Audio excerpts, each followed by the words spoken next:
Oi pessoal, tudo bem? Hoje trouxe para vocês um vídeo relacionado a um comentário de um inscrito que já fez aí comentários bem interessantes no canal, e um dos comentários dele eu julguei bem pertinente aí para muito do conteúdo, né, que viemos tratando, ou que tem uma relação, né, bem profunda com aí o que viemos tratando, e que coloca então algumas questões que eu também já pensava em fazer para vocês, entre elas a questão aí do narcisismo e do egoísmo. E então vou aproveitar e também o comentário dele para tecer algumas considerações sobre isso. Vou então fazer o vídeo lendo este texto dele e comentando, né, brevemente aí cada ponto. E como tem tudo a ver com muitas questões aí que já viemos falando, acho que vai ser interessante para vocês também. Vamos então iniciar. Este inscrito é o Tengu. Então agradeço aí, tá, bastante sua participação, meu cara. E né, obrigado aí por esse comentário. É um comentário longo e tal. E achei bem pertinente. Então vou começar a leitura. Excelente vídeo. Concordo completamente com os pontos levantados por você. A ideia de que exista algum mal na liberdade em si mesma e ela acabar por tornar-se uma outra prisão, para mim não tem o menor sentido. Toda e qualquer restrição que deve ser feita devido aos margens de liberdade em excesso deve ser feita pelo próprio indivíduo, caso ele sinta que seja necessário. Ao meu ver, isso faz parte do desenvolvimento da autoconsciência e reflexão, e cada um que busca se aventurar nesse caminho deve passar por ela.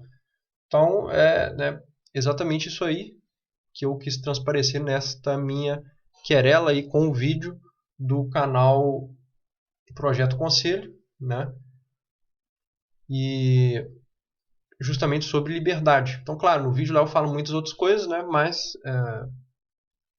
ele volta-se aqui propriamente a questão da liberdade que eu falo no vídeo.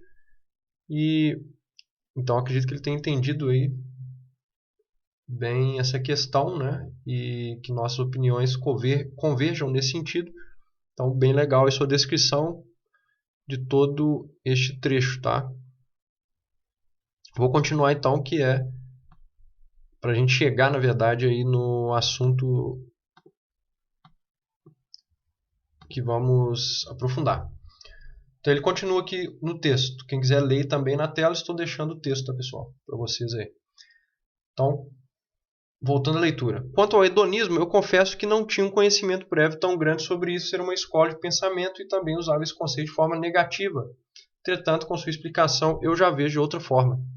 Se o ponto de buscar prazer for focado por bem-estar em boa situação, praticamente pode ser dito que são as mesmas coisas e não há nada negativo na busca por essa condição, sendo até mesmo algo importante de ser buscado por cada um, independente das circunstâncias.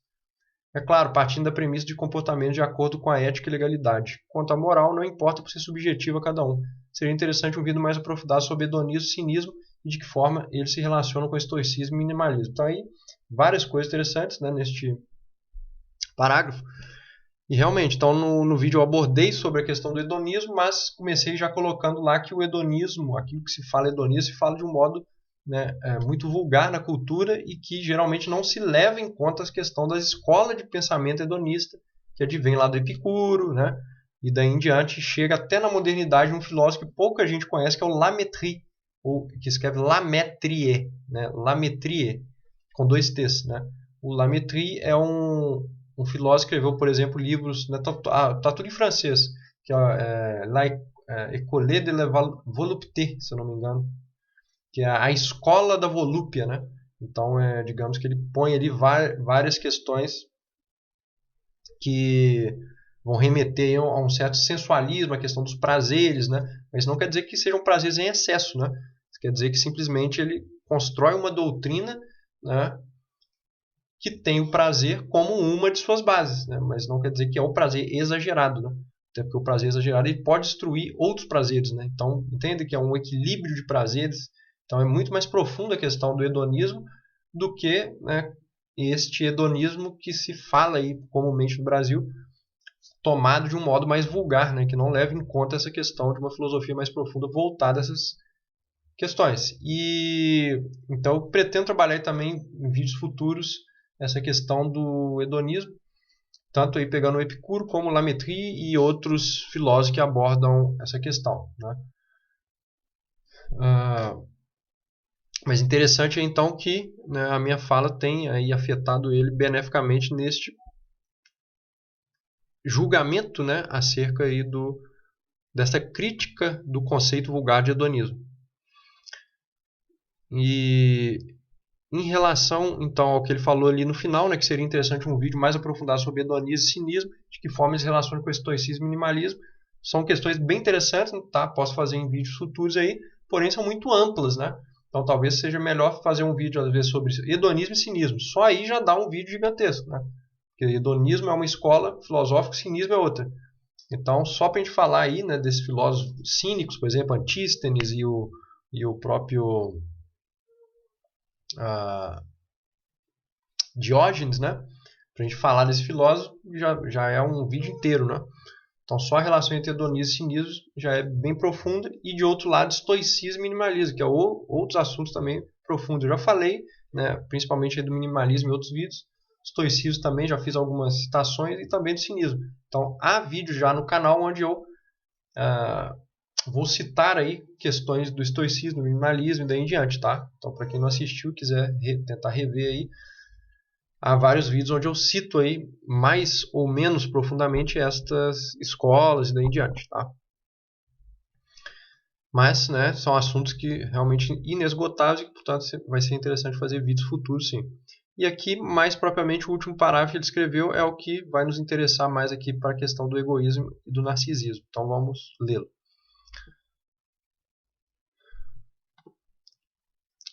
A defesa do egoísmo, né, nas palavras dele, também foi interessante.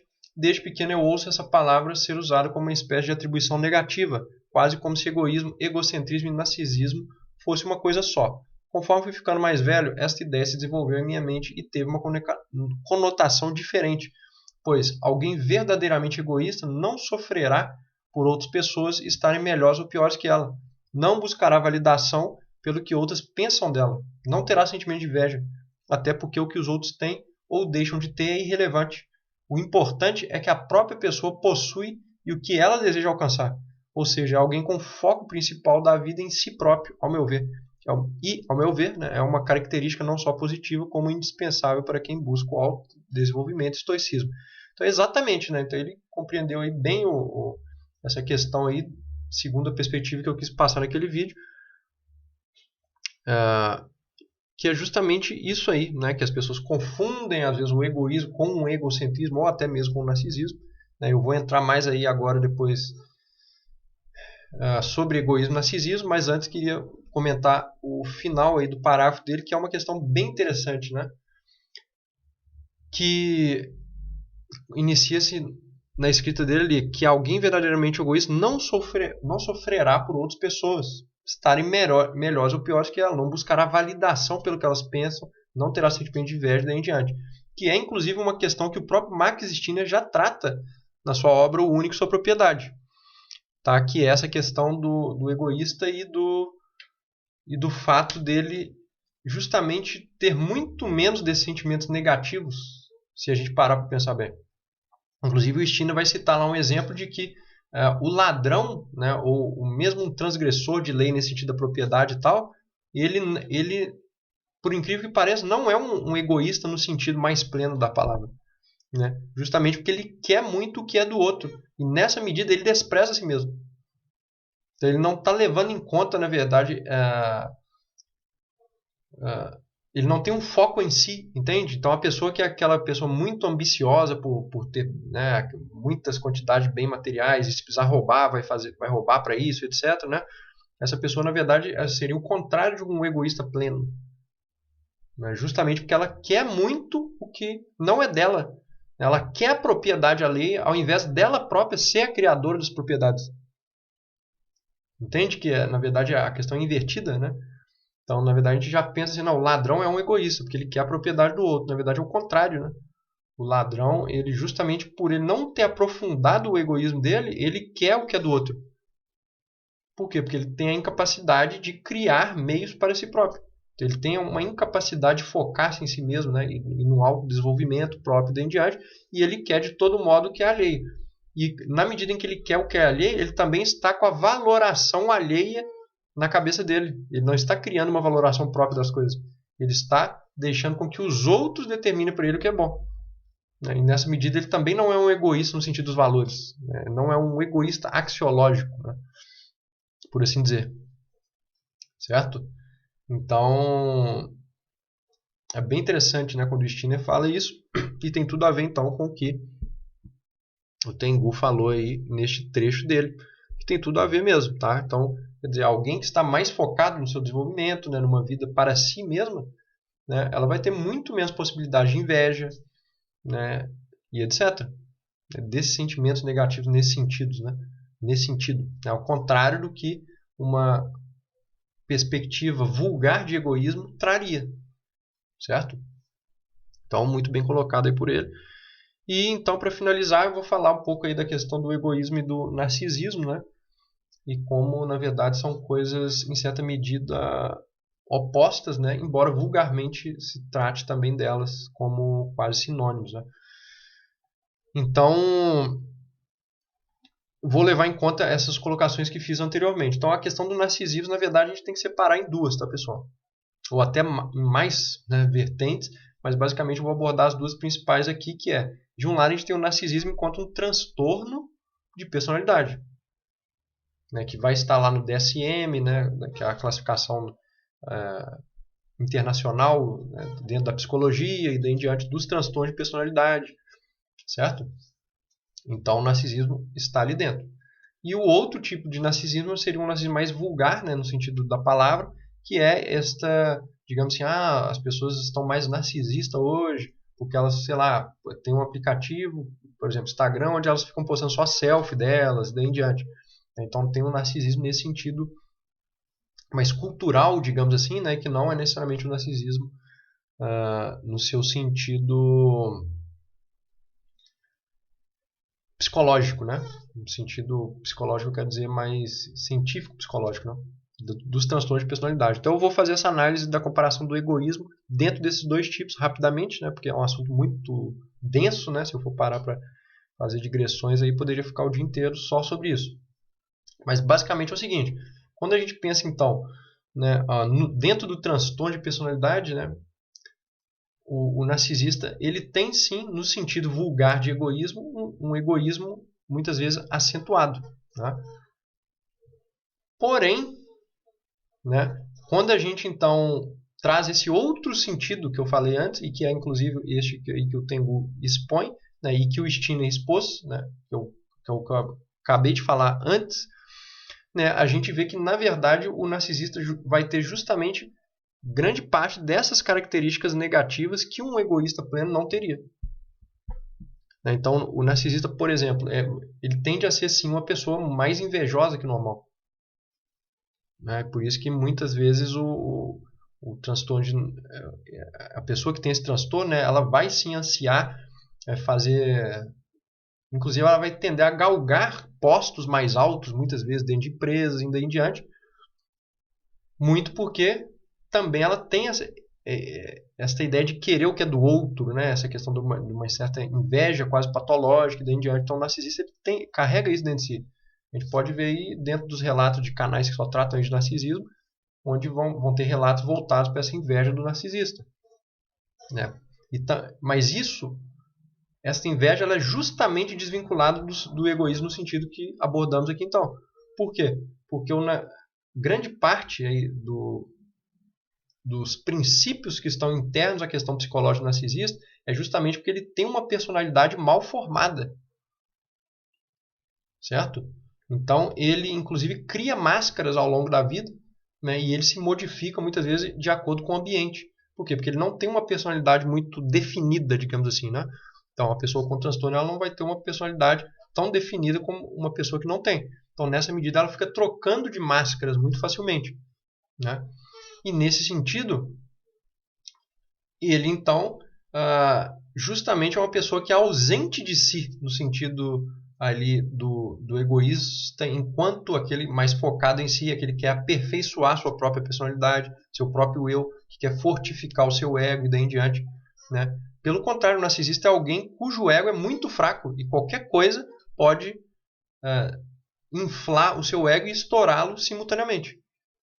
Então, o narcisista parte, por exemplo, das crises de nervosismo que o narcisista tem, ou que comumente ele tem, é justamente deste ego ferido dele, que significa que ele não tem um ego bem formado. Enquanto um egoísta pleno, naquele sentido então que eu havia colocado, ele é justamente, pelo contrário, aquele que vai fortificar o seu ego de um modo a torná-lo cada vez mais pleno, para que qualquer ataque exterior não o fira, e portanto ele não vai ter uma crise de nervosismo que alguém falou mal dele e daí em diante, entendeu? Algo que um narcisista com transtorno tem facilmente. Ou seja, quando tomado o egoísmo nesse outro sentido, certo? Então ele é alheio ao que se tem como narcisismo, pelo menos vinculado a essa questão do transtorno. Tá? Então essa é a primeira parte que eu queria aí fazer estas oposições. E a segunda parte então, é do narcisismo tomado enquanto um conceito aí culturalmente difundido, que é justamente então as pessoas aí que estão ficando mais narcisistas, segundo aí se tem falado, justamente porque elas estão fazendo muitas postagens de si próprias, falando da vida e colocando só foto delas, daí em diante. Seria esse narcisismo nesse sentido. Quanto a isso, eu tenho outras coisas para falar também, que não necessariamente a questão aí apenas do narcisismo e do egoísmo. Poderia falar muitas outras coisas, mas vamos ficar dentro desse tema aí, porque é um tema muito amplo. A princípio, então, tá? Em primeiro lugar, a gente pode criticar um pouco este conceito no sentido de que é o seguinte: será que as pessoas realmente elas estão mais narcisistas, entre aspas, levando em conta esse segundo sentido do termo, ou será que elas sempre foram, mas não tinham os meios para isso? Essa é a pergunta que muitas vezes não se faz quando se coloca isso e se acusa as pessoas de narcisistas nesse sentido. Porque no fundo, se a gente pegar em outras épocas também, se a gente pegar os relatos ali de escritores, de filósofos e daí em diante, a gente vê que as pessoas estavam sempre naquela vidinha vulgar ali, que é uma vidinha de fofoca, de ficar falando só de si mesmo, de não conseguir entrar em assuntos mais objetivos, ficar só naquela subjetividade ali, ou seja, só falando das coisinhas da vida ali, e daí em diante não alçar uma objetividade. O próprio Schopenhauer fazia muito essa crítica aí às pessoas, que ele separava ali as pessoas com um intelecto um pouco distinto justamente pelo grau de objetividade. Inclusive na metafísica do Beller ele classifica a mentalidade genial como aquela mais capaz de objetividade, ou seja, aquela que acima de todas as intempéries do meio consegue erguer conceitos, abstrações e daí em diante que vão ultrapassar as circunstâncias meramente habituais ali ou que estão em voga e daí em diante vão conseguir perpassar o tempo justamente porque atingiram um tal grau de objetividade que aquilo que um gênio, por exemplo, lá falou ou compôs daí em diante vai valer para muitas épocas futuras, justamente porque o que ele falou está acima em termos de objetividade, daquela dispersão do próprio momento ali, digamos assim, O próprio Goethe também tinha esse conceito do gênio, E basicamente eu não vou lembrar de cabeça a frase do Goethe, mas era algo mais ou menos assim: fixar, em conceitos eternos aquilo que é meramente oscilante nos fenômenos. É mais ou menos assim a frase do Goethe. Ou seja, as mentes mais altas aí, elas teriam por missão justamente fixar em conceitos, em obras, seja artísticas, filosóficas, científicas e tal, em fixar então em obras aquilo que nos eventos ou nos fenômenos naturais é meramente oscilante, aquilo que na realidade é oscilante, fixar em conceitos duradouros, E para isso então você precisaria de uma capacidade de objetividade bem alta, Então, tanto Schopenhauer quanto Goethe tinham justamente esta questão da objetividade em vista, certo? E nessa medida, então, se a gente pega que essa própria distinção que eles fazem entre a maioria das pessoas e as que conseguiriam essa objetividade, a gente já nota que nas outras épocas era algo muito semelhante à nossa época, onde a gente diariamente vai lidar com pessoas que são incapazes de um pensamento objetivo, E então, ou seja, isso aí já incrementa num conceito nosso de ver então que as outras épocas também tinham, entre aspas, esse narcisismo aí, ou seja, muitas vezes essa incapacidade de uma objetividade ou de algo que esteja para além meramente ali de uma vida muito voltada às coisas mais banais de si, certo? Então essas épocas estavam também embebidas dentro disso, tanto quanto a nossa, só que na nossa foram criados meios aí virtuais onde tudo isso vem à tona, entende? Então eu faria uma primeira crítica aí a isso, tá? Em relação a esse conceito vulgar de narcisismo. E em segundo lugar, o que isso se opõe aí à questão daquele egoísmo pleno que eu já havia falado? Se opõe justamente no sentido de que muito disso aí que se tem chamado desse suposto narcisismo mais vulgar, ele vem também dessa questão das pessoas fazerem isso muito mais pelas outras e muito mais por uma vaidade mais frívola do que propriamente de um orgulho mais próprio e de uma tentativa de um desenvolvimento pessoal e daí em diante. Ou seja, de algo propriamente voltado a si, né, e nessa medida, enquanto uma espécie de egoísmo pleno ou de algo egoicamente pleno, né, para usar aí o nome também da filosofia egóica, que tenho trabalhado aí com vocês. Então, nessa medida, também estaria este narcisismo vulgar desvinculado deste egoísmo mais pleno. Tá? Então, não necessariamente devem ser vinculados. Tá? Então, basicamente é isso, né? Para o vídeo não ficar muito longo aí. Essas são as questões que eu queria tratar com vocês aí, de um modo obviamente sintético, mas que acredito que clarificam aí essas questões colocadas pelo Tengu nesse seu texto. Tá? Então agradeço ele aí mais uma vez pelo comentário. Também agradeço aí todo mundo que tem feito os comentários e tal. Como eu já disse, eu leio todos, embora nem sempre consiga ali responder, né, na mesma semana, em vista aí de muitos trabalhos que tenho feito paralelamente, né? Então nem sempre consigo ali responder tudo, mas a minha ideia é ir respondendo sim a todos os comentários, tá, pessoal? Então muito obrigado aí e pela atenção, né? E deixem aí suas dúvidas, comentários, críticas, sugestões e tal, que a gente vai dialogando sobre esses assuntos. Grande abraço a todos, até o próximo vídeo.